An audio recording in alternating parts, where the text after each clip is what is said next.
YCP MP Vijayasai Reddy parliament లో మాట్లాడిన మాటలు అందరినీ ఆశ్చర్యం కలిగిస్తుంది. ఆయన బీజేపీ స్పోక్స్ పర్సన్ మోదీ తొత్త అని. తెలంగాణ కాంగ్రెస్ గవర్నమెంట్ కొద్ది రోజుల్లో 2-3 నెలల్లో పడిపోద్దా? నీవా పడగొట్టేది? దమ్ముందా నీకు? అసలు ఆంధ్రప్రదేశ్ లో 2-3 నెలల్లో ఏమవుతుందో ఏం అవబోతుందో మీకు తెలుసా? ఏ రోజైనా 5 సంవత్సరాల అధికారంలో ఉండేటప్పుడు స్పెషల్ స్టేటస్ గురించి ఫైట్ చేశారా? పోలవరం ప్రాజెక్ట్ గురించి ఫైట్ చేశారా? క్యాపిటల్ సిటీ కట్టారా? 1 కోటి నిరుద్యోగులకు ఉద్యోగాల గురించి ఏమైనా కంపెనీలు తీసుకొచ్చారా?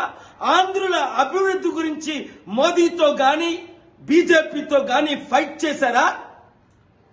ఏం మాట్లాడుతున్నారు మీరు? ఏం చేస్తున్నారు? పడగొట్టేది మీరా? పడిపోబోతున్నారు మీరు. ఒళ్ళు దగ్గర పెట్టుకొని తెలుగు ప్రజల కొరకు ఫైట్ చేయండి. సిద్ధం అంట. సిద్ధం దేనికి సిద్ధం? ఓడిపోవడానికి సిద్ధమా?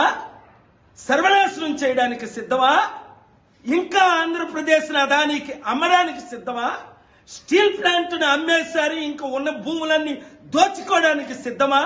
దేనికి సిద్ధం? మీరు మోదీ తొత్తులయ్యారు. మోదీ తొత్తులతో యుద్ధం చేయడానికి మేము సిద్ధం. విశాఖ సిద్ధం. ప్రజాశాంతి పార్టీ సిద్ధం. ఆంధ్రులు తెలుగు ప్రజలు సిద్ధం. కమాన్, ఖబర్దార్, చూసుకుందాం.